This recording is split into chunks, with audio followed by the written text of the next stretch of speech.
The Mandela Effect is when a large group of people remember something differently than it is now. And today, I'm finally answering the question, what caused the Mandela Effect? This has been a debate for years and years with many compelling arguments.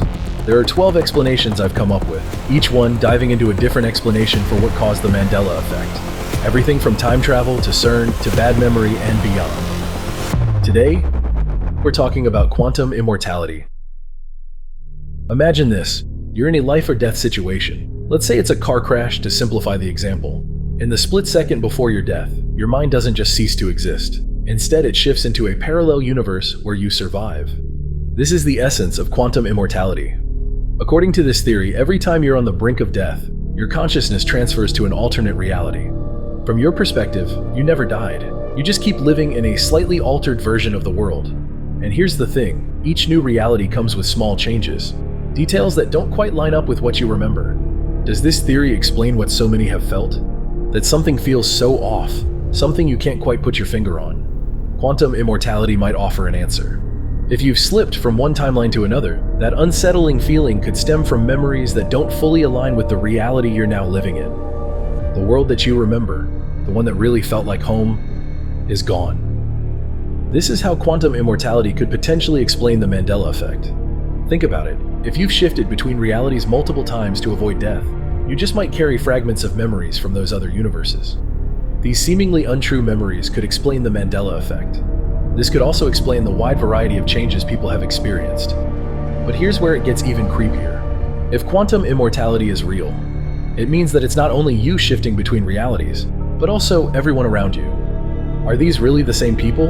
Or are they slightly different versions of your friends and family from this alternate timeline? Are their memories the exact same, or are there minor or major differences? And here's an even scarier thought.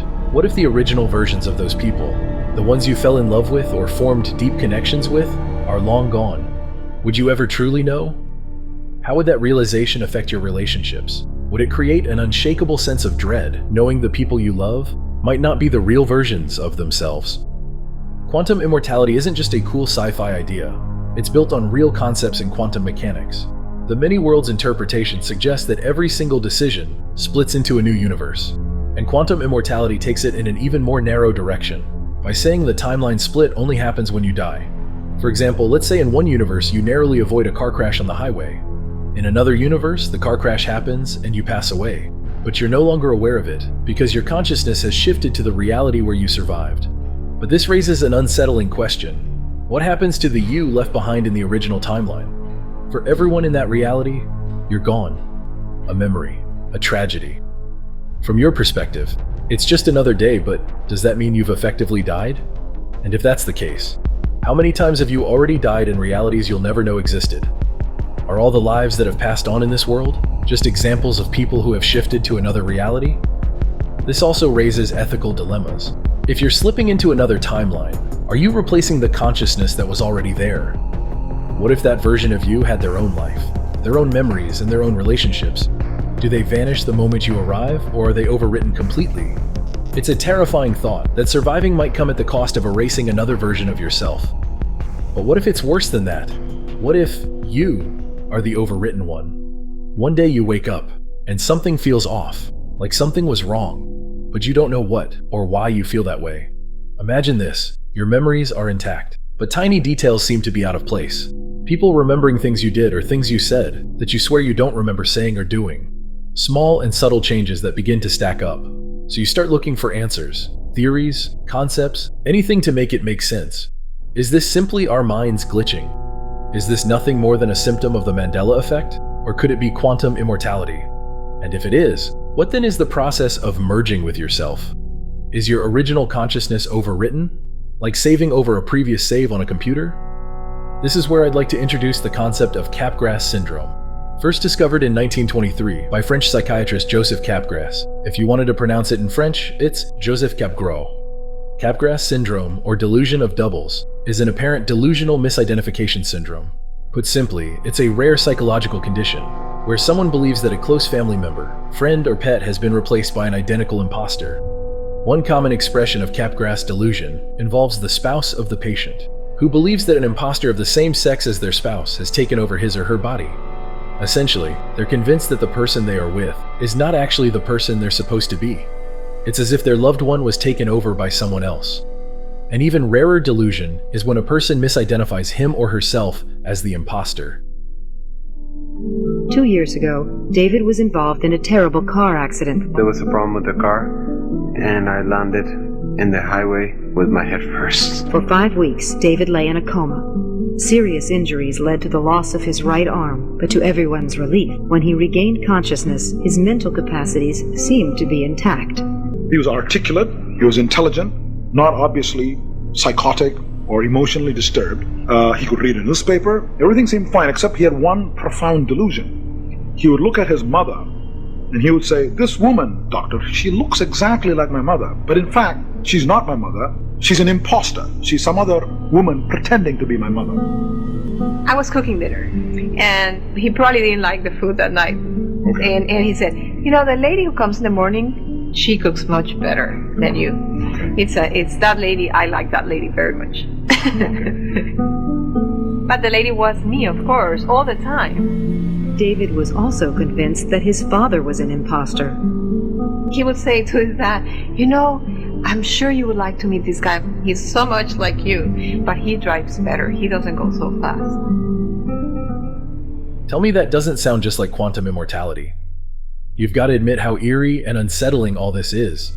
It's like a psychological scar is left behind when the consciousness doesn't perfectly align. Think about the numerous reports of people miraculously gaining skills they've never had before. Someone going to sleep and waking up with the ability to play an instrument, or waking up and speaking a foreign language fluently, or recalling details of places they've never visited before. Are these skills remnants of overwritten versions of themselves leaking through?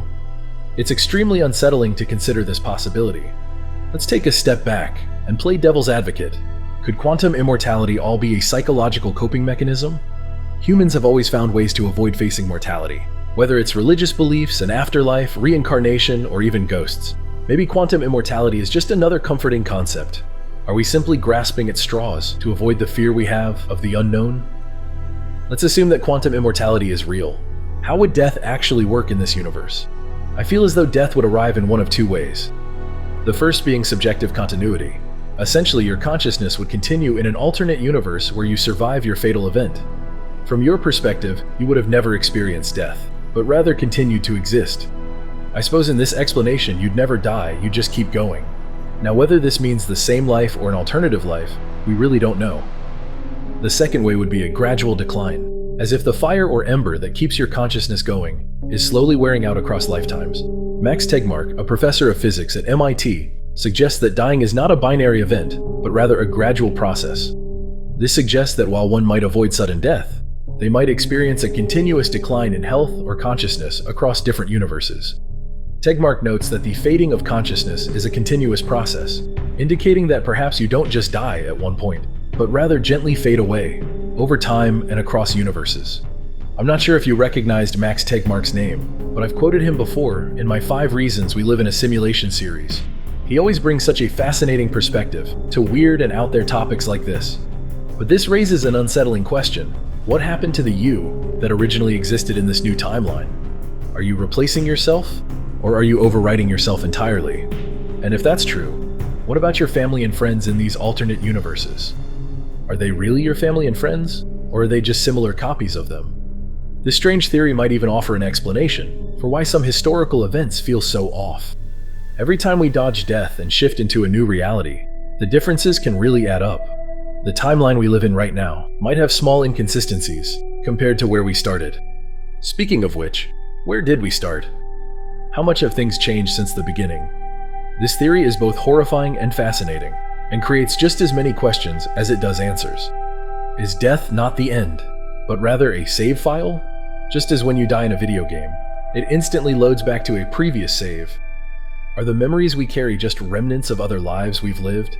And if quantum immortality is real, what does that mean for the future of humanity? This theory isn't just about fear, it's also about hope.